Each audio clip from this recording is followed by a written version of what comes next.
नमस्ते। मैं Rajesh Naruka, assistant professor history, government college Kekri. इस वीडियो में आपका स्वागत करता हूँ। बीए पार्ट सेकेंड के फर्स्ट पेपर मध्यकालीन भारत का इतिहास के अंतर्गत दिल्ली सल्तनत के शासकों में मोहम्मद बिन तुगलक के बारे में अध्ययन किया जा रहा है। और पिछले 2 वीडियोज़ में हमने देखा था कि मोहम्मद बिन तुगलक ने प्रशासनिक क्षेत्र में नवीन प्रयोग किए और इन नवीन प्रयोगों को करने की दृष्टि से अलाउद्दीन खिलजी और मोहम्मद बिन तुगलक को 2 प्रमुख सुल्तान माना जाता है। लेकिन दोनों के मध्य महत्वपूर्ण अंतर यह है कि खिलजी जहां अपने सभी प्रयोगों में सफल समझा जाता है, वहीं मोहम्मद बिन तुगलक लगभग अपने सभी प्रयोगों में असफल रहा। उसके द्वारा राजस्व वृद्धि के लिए दीवाने को ही या कृषि विभाग का जो गठन किया गया था, और इसके अलावा दोआब के क्षेत्र में कर वृद्धि का प्रयास ये कार्य किए गए, लेकिन दोनों ही उसके जो प्रयास थे वे असफल रहे। इसके पश्चात उसने अपनी राजधानी को दिल्ली से देवगिरी स्थानांतरित किया, जिसका नाम दौलताबाद रखा गया था, लेकिन विभिन्न कारणों से उसका यह प्रयोग भी असफल रहा। सुल्तान नवीन प्रयोग करने के लिए प्रमुख समझा जाता है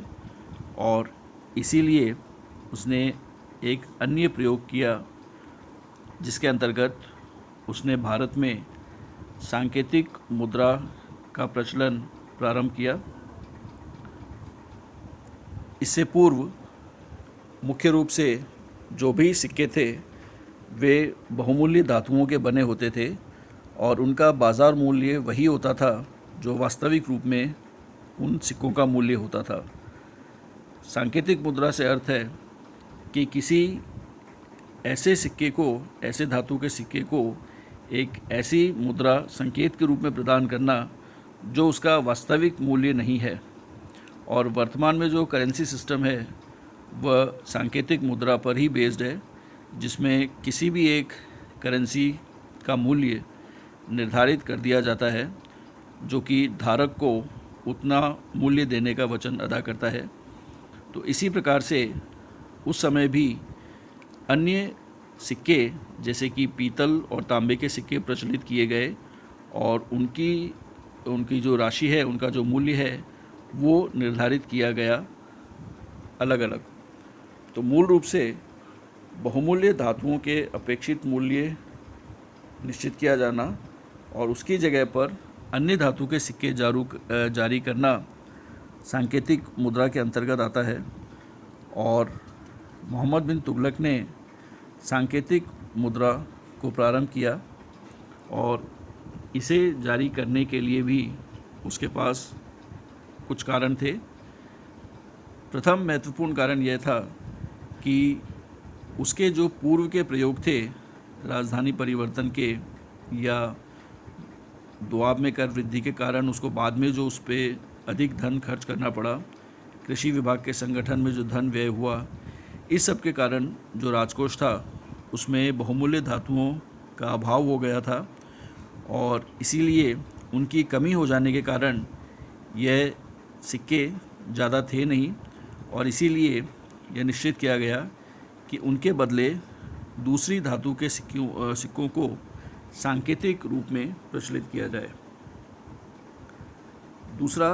विभिन्न कारणों से राज्य की आय में भी कमी आई थी, जिससे बहुमूल्य धातुओं के सिक्कों की कमी थी। और जो महत्वपूर्ण कारण एक माना जाता है वो यह भी है कि मोहम्मद बिन तुगलक को नए प्रयोग करने का लगभग एक शौक सा था और भारतीय मुद्रा के इतिहास में भी वह कुछ नवीन कार्य करना चाहता था और इसके लिए उसके पास चीन और ईरान के शासकों का उदाहरण था, जहां पर सांकेतिक मुद्रा का प्रचलन हो चुका था। तो इसीलिए इन कारणों से मूल रूप से सांकेतिक मुद्रा मोहम्मद बिन तुगलक के द्वारा प्रारंभ की गई। लेकिन आने वाले समय में ये देखा गया कि अन्य योजनाओं की योजनाओं की तरह उसकी यह योजना भी असफल रही। सुल्तान ने एक अध्यादेश जारी किया जिसके अनुसार तांबे के सिक्कों को कानूनी मुद्रा घोषित कर दिया गया और उनके मूल्य सोने और चांदी के समकक्ष रख दिए गए। उसकी इस योजना की असफलता के लिए जो सबसे महत्वपूर्ण कारण था वह यह कि उस समय के जो राजकीय टकसाल थे जहाँ पर मुद्राओं को ढाला जाता था, ये टकसाल इतने अधिक सक्षम नहीं थे कि इनके द्वारा ढाली गई मुद्राओं की कॉपी नहीं हो सके, और इसीलिए जब ये सांकेतिक मुद्राओं को ढाला गया और उनको बाज़ार में प्रचलित किया गया, उसके पश्चात कई लोगों ने ऐसे सिक्के दूसरी जगहों पर भी बनाने प्रारंभ कर दिए और बड़ी सरलता से उनका इस्तेमाल करने लगे, क्योंकि इन सिक्कों की बनावट में कोई ऐसी विशिष्ट बात नहीं थी जिसको कॉपी नहीं किया जा सके, और इसके कारण से उस समय में बहुत अधिक मात्रा में जो जाली सिक्के थे उनका प्रचलन प्रारंभ हो गया। और कुछ जगहों पर यह भी कहा जाने लगा कि जगह जगह पर टकसाल जो हैं वो बनाए जाने लगे, जिससे जो गलत सिक्के हैं वो बाज़ार में बहुत अधिक मात्रा में आ गए। दूसरी समस्या सांकेतिक मुद्रा में यह आई कि विदेश से जो व्यापार होता था उसमें भी कुछ दिक्कतें देखने को मिली। मूल रूप से जो विदेशी व्यापारी थे वे अपना जो सामान बेचा करते थे उस समय नवीन सिक्कों को स्वीकार नहीं करते थे, और उन वस्तुओं को खरीदते समय वे सांकेतिक मुद्रा दिया करते थे। इसके कारण से जो विदेशी व्यापार है उसमें भी बहुत अधिक दिक्कत हुई, और जिसके कारण से अत्यधिक नुकसान हुआ। सुल्तान को जब इस बात की जानकारी हुई कि यह योजना भी सही रूप से क्रियान्वित नहीं हो रही है, तब उसे सांकेतिक मुद्रा को वापस लेने के लिए बाध्य होना पड़ा,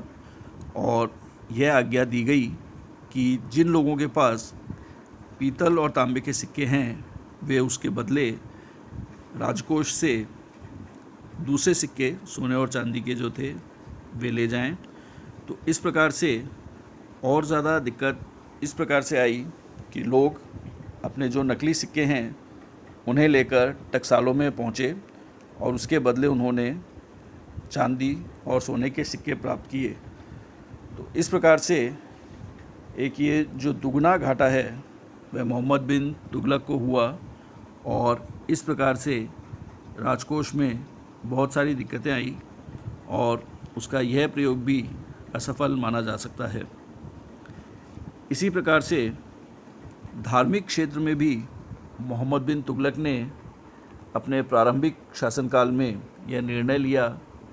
कि जितने भी शासन संबंधी डिसीजन हैं उनको लेने के लिए किसी भी प्रकार से धार्मिक हस्तक्षेप को स्वीकार नहीं किया जाए, क्योंकि ये सभी लौकिक चीज़ें हैं, इस लोक की चीज़ें हैं, और इसीलिए इनका जो समाधान है वो प्रशासनिक तरीक़ों से ही किया जाए। और इसीलिए प्रारंभ में उसने स्वयं को उलेमा से और अन्य धार्मिक गुरुओं से मुक्त रखा, और उसने अपने सिक्कों के ऊपर भी मूल रूप से स्वयं के बारे में लिखवाया। उसने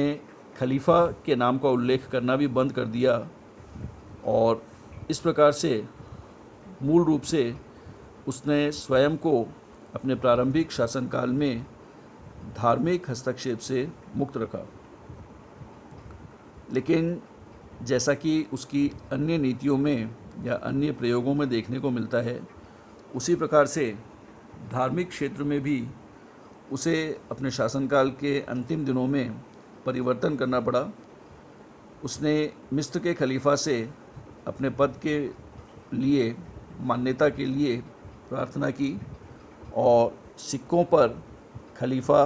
का नाम खुदवाया गया। सभी राज्य की आज्ञाएं खलीफा के नाम पर दी जाने लगी, लेकिन इतना सब करने के बाद भी मोहम्मद बिन तुगलक अपनी खोई हुई लोकप्रियता को पुनः प्राप्त नहीं कर सका। इस प्रकार यह माना जा सकता है कि सुल्तान मोहम्मद बिन तुगलक ने प्रशासन के क्षेत्र में कई महत्वपूर्ण सुधार करने का प्रयास किया, लेकिन विभिन्न कारणों से वह अपने सभी प्रयासों में असफल रहा। कुछ इतिहासकार, जिनमें एल्फिंस्टन प्रमुख हैं, उनका ये मानना है कि मोहम्मद बिन तुगलक में कुछ हद तक जो पागलपन की स्थिति है वह विद्यमान थी। हालांकि अन्य इतिहासकार इसे सही नहीं मानते हैं। कुछ इतिहासकार उसे विभिन्न जो मिश्रित पर्सनैलिटीज़ हैं उसका मिश्रण मानते हैं। लेकिन जिस प्रकार से उसके प्रयोग असफल रहे, यदि इनका अध्ययन किया जाए तो मूल रूप से यह देखने को मिलता है कि इन सभी प्रयोगों की असफलता के पीछे केवल मोहम्मद बिन तुगलक उत्तरदायी नहीं था। उस समय की परिस्थितियां और कुछ विशिष्ट कारणों से भी उसके यह प्रयोग असफल रहे और उसने जिन बातों को सही मान करके प्रयास किया था, बाद में वे गलत साबित हुई। उसमें एक समस्या और भी थी कि उसने कई सारे कार्यों को एक साथ प्रारंभ कर दिया और ये सारे कार्य बिल्कुल नए थे, जिनमें यह आवश्यक था कि सुल्तान अपना अधिकाधिक समय दे सके। लेकिन किसी भी योजना के पूरा होने से पहले ही सुल्तान किसी नवीन योजना को प्रारंभ कर दिया करता था, जिसके कारण से किसी भी योजना को वह पूरा समय और ध्यान नहीं दे पाता था और इसीलिए उसके द्वारा जो भी प्रयास किए गए उन्हें बैकअप जो मिलना चाहिए था वैसा बैकअप नहीं मिला। कुछ उस समय के प्रशासनिक गलतियां भी थीं, जिनमें उच्च अधिकारियों के भ्रष्टाचार को भी उत्तरदायी माना जा सकता है।